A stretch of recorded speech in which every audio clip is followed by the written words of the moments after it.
Hello my dear friends, good morning. कैसे हो आप सब लोग। उम्मीद करता हूँ आप सब लोग ठीक होंगे, मस्त होंगे, बिंदास होंगे और यही कामना करता हूँ कि आप बिंदास रहें। और आज मैं आपको एक छोटी सी चीज़ बताऊंगा जो बहुत ही बड़ी चीज़ है। वैसे तो छोटी है मगर आपका काम बहुत बड़ा करेगी। How to study any subject, किसी सब्जेक्ट को कैसे पढ़ें। इसके रिगार्डिंग मुझे कई सारे मैसेज आए कि सर पढ़ने का तरीका बताओ कि कैसे पढ़ना है, कैसे नहीं पढ़ना है, पढ़ने का तरीका कैसा होना चाहिए, बेस्ट तरीका कैसा होना चाहिए। देखो, आप कोई सी भी क्लास में हो, नो मैटर कि आप किस क्लास में, सभी क्लासेस के लिए कॉमन सा है ये वीडियो। जब कभी भी दिक्कत आए तो उसको देख लेना। पढ़ने का बेस्ट तरीका, कैसे हम चीज़ों को लंबे समय तक याद रख सकते हैं, ठीक है ना। अब मान लो कोई सी भी सब्जेक्ट आप पढ़ रहे हो तो आपने उसका एक चैप्टर स्टार्ट किया।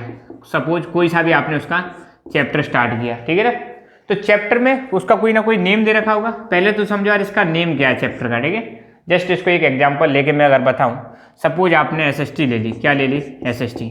और एसएसटी में आपने ले लिया भाई सेंट्रल गवर्नमेंट। क्या ले लिया? Central government. देखो, एक तो रटने की प्रवृत्ति वाले स्टूडेंट होते हैं, वो तो रट लेंगे चीज़ों को, मगर आपको लंबे समय तक याद रखना है। तो पहली बात तो चैप्टर में नाम ही दे रखा है सेंट्रल गवर्नमेंट, तो यहीं पर फोकस करो कि यार गवर्नमेंट के बारे में बात कर रहे हैं, गवर्नमेंट क्या होती है। और यहाँ पर स्पेसिफिकली हम किसके बारे में बात करेंगे? सेंट्रल गवर्नमेंट के बारे में बात करेंगे। अब जब कोई भी सब्जेक्ट पढ़ोगे तो उसके कुछ जो चैप्टर होता है, जैसे मान लो ये चैप्टर है, तो इस चैप्टर के आपको सब टॉपिक्स देखने को मिलेंगे। क्या देखने को मिलेंगे? सब टॉपिक्स देखने को मिलेंगे। फॉर एग्जांपल, जैसे सेंट्रल गवर्नमेंट के सब टॉपिक्स क्या होते हैं? सब टॉपिक्स हैं इसके बड़े बड़े कि भाई एक तो हम इसमें लेजिस्लेचर के बारे में पढ़ते हैं, जस्ट एग्जाम्पल दे रहा हूँ। दूसरा एग्जीक्यूटिव के बारे में पढ़ते हैं और तीसरा जुडिशरी के बारे में पढ़ते हैं, ठीक है। तो ऐसे करके इसके सब टॉपिक्स एक बार में लिख लिए। पहले चैप्टर पढ़ो मत, पहले चैप्टर में देखो यार देख क्या रखा है ना उनको सबको। हालांकि अब तक तो आपने पढ़ लिए होंगे चैप्टर। तो आप जैसे मानो लेजिस्लेचर में भाई पार्लियामेंट दे रखा है। क्या दे रखा है? पार्लियामेंट दे रखा है। पार्लियामेंट में क्या क्या दे रखा है? जैसे लोकसभा, राज्यसभा, ये सारी चीज़ें दे रखी हैं। एग्जीक्यूटिव में आपकी कई सारी चीज़ें दे रखी हैं, जैसे प्रेसिडेंट, जस्ट एक एग्जांपल दे रहा हूँ मैं, और prime minister, council of ministers दे रखे हैं, ठीक है। और वाइस प्रेसिडेंट दे रखा है, वाइस प्रेसिडेंट, जस्ट एक एग्जांपल है तो। और जुडिशरी में जैसे सुप्रीम कोर्ट दे रखा है। हो गया। तो चैप्टर का एक आइडिया, ओवरव्यू आ गया आपके पास। यार हम जो चैप्टर पढ़ने वाले हैं, पहली बात तो इस चैप्टर का नाम है सेंट्रल गवर्नमेंट, तो हमें किसके बारे में फोकस करना है? Central government. अब इसको आप लिंक करो प्रेजेंट से। अगर लिंक कर सकते हो तो किससे लिंक करो? प्रेजेंट मतलब वर्तमान से लिंक करो, ठीक है। जस्ट एक एग्जांपल लेकर समझ रहा हूँ। तो वर्तमान से लिंक करने का मतलब क्या है? वर्तमान में भाई सेंट्रल गवर्नमेंट है कि नहीं है? सेंट्रल गवर्नमेंट बिल्कुल है भाई वर्तमान में, ठीक है। कौन है भाई हमारी सेंट्रल गवर्नमेंट? कौन चला रही है? बीजेपी गवर्नमेंट चला रही है। बीजेपी क्या एक पॉलिटिकल पार्टी है, ठीक है। पीएम कौन है हमारा? पीएम मोदी जी हैं भाई साहब अभी भी। प्रेसिडेंट कौन है हमारे? प्रेसिडेंट हमारे रामनाथ कोविंद है। रामनाथ कोविंद है, समझ रहे हैं। तो यहाँ पर आपको देखने को मिलेगा कि आपने क्या किया, जो भी चैप्टर स्टार्ट किया है इसको वर्तमान सिचुएशन से लिंक कर दिया। अगर नहीं लिंक कर पा रहे तो कोई दिक्कत नहीं है। अब जैसे हिस्ट्री में तुम कहो सर कहाँ से लिंक करें, कोई बात नहीं है, ठीक है। अगर कुछ चीज लिंक कर सकते हो तो करो। फिर ये हो गया, आपने खाका तैयार कर लिया। अब इनमें से एक एक टॉपिक को पढ़ना स्टार्ट करो। क्या करो? एक एक टॉपिक को पढ़ना स्टार्ट करो, पूरा कंप्लीट करो, ठीक है। अगर चैप्टर बड़ा है तो उसको प्लान कर लो यार, मैं 2 दिन में या 3 दिन में खत्म करूंगा। कि एक दिन तो मैं लेजिस्लेचर पढ़ूंगा, दूसरे दिन एग्जीक्यूटिव पढ़ूंगा और तीसरे दिन जुडिशरी पढ़ूंगा, और 3 दिन में इसका काम खत्म हो जाएगा, ठीक है। तो पहली बात, पहली स्टेप क्या है? पहली स्टेप आपकी यही है कि आपको तैयार करना है कि यार मुझे पढ़ना क्या है। पहले तो आपने चैप्टर ले लिया, अपना प्लान में डाल दिया कि मुझे यार ये वाला चैप्टर फिनिश करना है, ठीक है। अब देखो, ये तो जस्ट एक एग्जांपल हो गया। अब मैं सभी सब्जेक्ट के लिए, कोई सी भी सब्जेक्ट पढ़ो कोई सी भी क्लास में, एक कॉमन जनरल सा तरीका ले लेते हैं। सबसे पहले हमको क्या करना है? एक चैप्टर सेलेक्ट करना है कि यार ये चैप्टर में पढ़ने वाला हूँ, ठीक है। फिर इसको सब पार्ट्स में डिवाइड करना है, सब पार्ट्स में डिवाइड करना है। हो सके तो एक बार बुक रीडिंग कर लो, बुक को क्या कर लो? रीड कर लो, एक बार आइडिया आ जाएगा आपको। कितना समझ में आ रहा है, कितना समझ में आ रहा है, पहली बार में बिल्कुल टेंशन मत लेना। हालांकि आपके टीचर पहली बार पढ़ा देते हैं, ऐसा नहीं है। आपको सारी चीज़ें अपनी एक ही बार में अपने आप खुद ही करनी पड़ रही हैं। तो एक बार बुक रीडिंग करो, फिर इसके शॉर्ट नोट्स बनाओ। कैसे नोट्स बनाओ? शॉर्ट नोट्स, छोटे छोटे नोट्स बनाओ। मेन पूरी रामायण मत लिखो, जैसे मैंने बताया मेन जो चीज़ें उनके बारे में मेन पॉइंट लिख दिए, ठीक है। जैसे मान लो, जस्ट एक एग्जांपल दे रहा हूँ कि चलो जैसे लोकसभा है, शॉर्ट नोट्स कैसे बनेंगे? जस्ट एक रिवीजन के लिए कि लोकसभा भाई लोअर हाउस है, फर्स्ट हाउस बोलते हैं, टेम्परेरी हाउस है, ठीक है ना। इसमें मेंबर कितने होते हैं, मेंबर लिख दिए, ठीक है। इसके ऑफिसर्स कौन होते हैं, ऐसे लिख दिए, छोटे छोटे नोट्स रफ कॉपी में। अच्छा एक चीज़ और ध्यान रखना, आप राइटिंग प्रैक्टिस जरूर करें। क्या करें, आप राइटिंग प्रैक्टिस जरूर करें, लिख लिख के याद करें। लिख लिख के याद करोगे तो लंबे समय तक याद रख पाओगे। गलती हम क्या करते हैं, कई बार बेड पे सो के हैं या अपनी चारपाई पे सो के सोते सोते पढ़ते हैं तो नींद आ जाती है, तो वो सब ऊपर गायब हो जाता है नींद के साथ। पढ़ना है तो पढ़ने की एक और कला क्या है कि हमेशा यूज करें टेबल प्लस चेयर, इनका इस्तेमाल करें, तभी ज़्यादा मज़ा आएगा आपको, ठीक है। बेड पर पढ़ने की आदत न डालें, थोड़ा सा कष्ट उठाएं, टेबल चेयर पर पढ़ें, पढ़ते समय राइटिंग प्रैक्टिस करें, शॉर्ट नोट्स बनाएं, ठीक है। और अगर आपके पास ऑलरेडी नोट्स अवेलेबल हैं बड़े, अब जैसे एक बार चैप्टर पढ़ दिया, जो आपके पास चैप्टर में नोट्स हैं उन नोट्स को क्या करें, बार बार रिवाइज करें। क्या करें, रिवाइज करें, ठीक है ना। और एक बार क्या करना है आपको, जैसे मान लो आज आपने पढ़ाई कर ली, कोई भी चैप्टर पढ़ लिया, ठीक है, तो उसको इवनिंग में अपनी पढ़ाई में एक टाइम ऐसा दें कि उसको रिवाइज कर सकें। क्या कर सकें, रिवीजन कर सकें। रिवीजन पर विशेष ध्यान दें। जैसे आपने कोई भी चैप्टर पढ़ा, साइंस का एक चैप्टर पढ़ लिया, मान लो ह्यूमन सिस्टम में डाइजेस्टिव सिस्टम पढ़ा, तो रात को अपना जो टाइम टेबल है ना, अपने टाइम टेबल ऐसा बनाओ जिसमें आप रिवीजन का समय दे सकें। देखो हम सब पढ़ते बहुत हैं, बहुत ज़्यादा मेहनत कर रहे हैं, पर यहाँ पे आके हम गड़बड़ी कर देते हैं। किस पर आकर गड़बड़ी कर देते हैं, रिवीजन नहीं करते। तो रिवीजन नहीं करोगे तो बेटा जितना भी किया है सब बर्बाद हो जाएगा, ठीक है। और साथ के साथ में रिवीजन के लिए एक काम किया करो, जनरली हम संडे को बर्बाद कर देते हैं। जब भी संडे आए, जब भी आपको संडे आए, तो संडे को मेरे हिसाब से आपको क्या होना चाहिए, संडे को आपको बना लो रिवीजन डे। क्या बना लो, रिवीजन डे। मतलब जो 6 दिन में आपने पढ़ा है ना, वो 7वें दिन सारा रिवाइज कर लो। जो 6 दिन में आपने जितना भी पढ़ा है उसको 7 दिन बाद रिवाइज कर लो।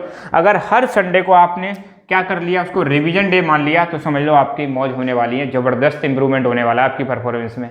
कुछ लोग कहेंगे सर एक ही दिन तो मिलता है, भैया अपना काम ही क्या है, अपना काम तो पढ़ना ही है ना, फालतू चीज़ों का मतलब क्या है। अब ऐसा नहीं है मैं क्यों कर पूरे दिन लेके बैठ जाओ, बीच में आप मूवी देखना चाहो मूवी देख सकते हो, गाने सुनना चाहो गाने सुन सकते हो, खेलना चाहे खेल सकते हो, पर ये नहीं कि वो पूरा टाइम उसी में चला जाए।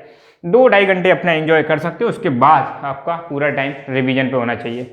और देखो जो स्टूडेंट मन लगा के रेगुलरली स्टडी करते हैं वही क्या हो पाते हैं, सक्सेसफुल हो पाते हैं। और जो ऐसा नहीं कि 2 दिन पढ़ लिए 4 दिन मौज कर रहे हैं, वो कभी सक्सेसफुल नहीं हो सकते। तो बेटा स्टडी के लिए एक और चीज़ क्या चाहिए, आपकी डेडिकेशन। क्या चाहिए, डेडिकेशन। मतलब एक बार समर्पण चाहिए आपका पूरा, पढ़ाई के लिए समर्पण करना पड़ेगा। जब तक आप समर्पण नहीं कर सकते तब तक आप पढ़ाई नहीं कर सकते। रही बात मैथ की, आप कहेंगे सर मैथ में क्या करें, सेम फंडा है मैथ में। मैथ की जो भी एक्सरसाइज कर रहे हो उसके फॉर्मूले लिख लो एक जगह पे। क्या लिख लो, फॉर्मूले एक जगह पे लिख लो। फिर एक्सरसाइज में जो क्वेश्चंस दे रखे हैं बेटा, देखना क्वेश्चंस के टाइप्स दे के रखते हैं वो, कि पहला क्वेश्चन इस टाइप का है, दूसरा क्वेश्चन इस टाइप का है। टाइप्स को देखो। और मैथ का भी अपना फेयर वर्क बना के रखो, टीचर ने जो कराया उसकी फेयर कॉपी बनाओ। फेयर कॉपी बना लो कि बाद में कभी जरूरत पड़े तो उनको रिवाइज करो। मैथ में भी एक ही चीज चलेगी, जैसे ही एक्सरसाइज कर ली क्या करो, प्रैक्टिस। क्या करो, प्रैक्टिस। आप कहोगे सर हमें पढ़ते पढ़ते समय डाउट आते हैं। क्या आते हैं, डाउट्स आएंगे मन में, तो उन डाउट्स को क्लियर करना बहुत जरूरी है, उसी समय पर क्लियर करो। अब क्लियर कैसे कर सकते हो, क्लियर करने के लिए या तो अपने टीचर से पूछो या अपने फ्रेंड से पूछो। आज की डेट में तो ग्रुप स्टडी होती है, चैनल्स पर कई सारे मतलब चैनल्स बने रहते हैं, जैसे हमारे टेलीग्राम के चैनल बने हुए हैं बच्चों के, तो वहाँ पर डिस्कशन होता है, ग्रुप डिस्कशन। जो भी चीज़ें नहीं आती वो आपस में पूछ सकते हैं। स्कूल जा रहे हैं तो टीचर से पूछ सकते हैं, नहीं तो वीडियोज़ हैं यूट्यूब पर, वीडियोज़ देख के मतलब उनको क्लियर कर सकते हो। जैसे क्लास 10th के लिए हमारे बहुत सारे वीडियोज़ बने हुए हैं, वहाँ जाके जैसे पढ़ाई कर सकते हो अपनी, ठीक है ना। तो आपके डाउट क्लियर होना बहुत जरूरी है। हो सकता है शुरुआत में आपको कोई चैप्टर पढ़ते हो तो चीज़ें समझ में आए, तो उनको समझ लो। वीडियोज़ देखो, चैप्टर पढ़ने के लिए क्या देखो, वीडियोज़ में कई सारी पिक्टोरियल फॉर्म में चीज़ें बता के रखते हैं, पिक्चर्स बता के, फोटो के थ्रू बता के रखते हैं, तो लंबे समय तक याद रह जाता है। और कोई टॉपिक को थोड़ा इंटरनेट पर और सर्च कर लो, उसके बारे में थोड़ा और पढ़ो, ज़्यादा पढ़ो उसके बारे में, तो अभी इन सब चीज़ों को कर सकते हो। और एक बार आपने किसी टॉपिक को कवर कर लिया अच्छी तरह से, वही टॉपिक आपको हर जगह पर काम आएगा। कई सारे चैप्टर में इंटरलिंक रहते हैं, कई सारे टॉपिक्स ऐसे होते हैं, ठीक है ना। तो सिंपल सा फंडा है पढ़ने का, पहले चैप्टर को पढ़ो, उसके नोट्स बनाओ, शॉर्ट नोट्स बनाओ, रिवाइज करो, फिर रिवाइज करो। कम से कम मेरा मानना है कम से कम 5 बार रिवीजन होना चाहिए। कितनी बार, 5 टाइम्स आपका क्या होना चाहिए, रिवीजन होना चाहिए। क्या होना चाहिए, रिवीजन। फिर क्या कर सकते हो एक्स्ट्रा, फिर देखो आप क्वेश्चंस। क्या देखो कि इस पर क्वेश्चंस कैसे कैसे बन रहे हैं, फिर उन क्वेश्चंस को आंसर देने की कोशिश करो। फिर लास्ट ईयर क्वेश्चन से देखो, क्या देखो, लास्ट ईयर के क्वेश्चन देखो कि पिछले साल इस चैप्टर में से कैसे कैसे क्वेश्चन आए, क्वेश्चन करो। पढ़ना वो एक अलग चीज़ है और ये आ गई प्रैक्टिस में आपकी, में किस में आ गई, आप प्रैक्टिस करो। आंसर राइटिंग करने की कोशिश करो। आंसर राइटिंग का मतलब है अपना मतलब जो टेस्ट दिए जा रहे हैं, मतलब जैसे सपोज टेस्ट हैं जो मतलब चैप्टर बाई चैप्टर कुछ क्वेश्चंस के टेस्ट आंसर लिखो आप कि ये क्वेश्चन आएगा तो मैं इसको कैसे आंसर लिखूंगा, ये क्वेश्चन आएगा तो कैसे आंसर लिखूंगा, अपने आप करो। नहीं तो टेस्ट के क्वेश्चंस अवेलेबल हैं, चैप्टर वाइज क्वेश्चंस अवेलेबल हैं, उन क्वेश्चंस के आंसर देने की कोशिश करो। मतलब practice practice practice, 3 triple P पे फोकस करना है, प्रैक्टिस प्रैक्टिस प्रैक्टिस। पहले पढ़ो, फिर उसके बाद तो प्रैक्टिस प्रैक्टिस प्रैक्टिस और रिवीजन रिवीजन रिवीजन, इस पर फोकस करना है आपको।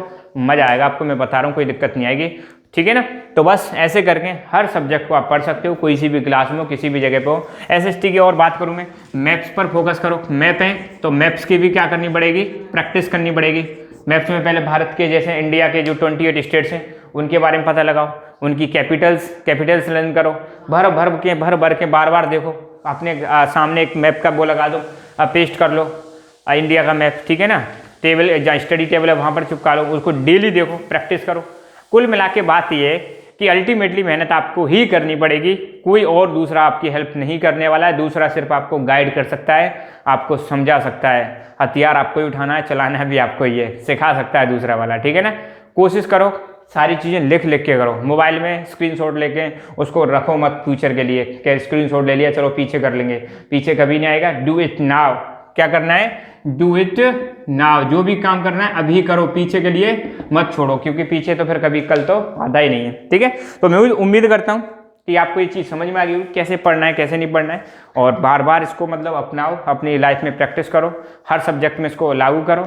गलतियाँ सबसे इंपॉर्टेंट, जब पढ़ते समय जो आप मिस्टेक कर रहे हो, मिस्टेक पे काम करना सीखो। अगर कोई चीज़ समझ में नहीं आ रही उसको सीखो, पीछे के लिए मत छोड़ो। हर चैप्टर में आपको बहुत सारी चीज़ ऐसी होंगी जो समझ में नहीं आ रही, तो एक कॉपी बना लो, उसमें लिख लो कि आज यार मुझे ये चीज़ समझ में नहीं आई, ये चीज़ मुझे पहले क्लियर करनी, तब मैं आगे बढ़ूंगा। पहले चैप्टर पढ़ लो, कमी लिख लो, कमियों को फिर समझो, फिर दोबारा चैप्टर पढ़ो, फिर मजा आएगा आपको पढ़ने में। तो आपको कमियों पर बहुत ज़्यादा फोकस करना है। किस पे फोकस करना है, डाउट्स या मिस्टेक्स जो हो रही हैं उस पर फोकस करना है, अपनी वीकनेस पर फोकस करना है। जिस चीज़ में आप ज़्यादा वीक हो उस चीज़ को ज़्यादा मेहनत करो, देखना मजा आएगा आपको करने में, ठीक है। तो आई एम श्योर आप बहुत बढ़िया करोगे, बिंदास तरीके से करोगे। तो चलो बस आज के लिए इतना ही। Thank you so much. जय हिंद, जय भारत।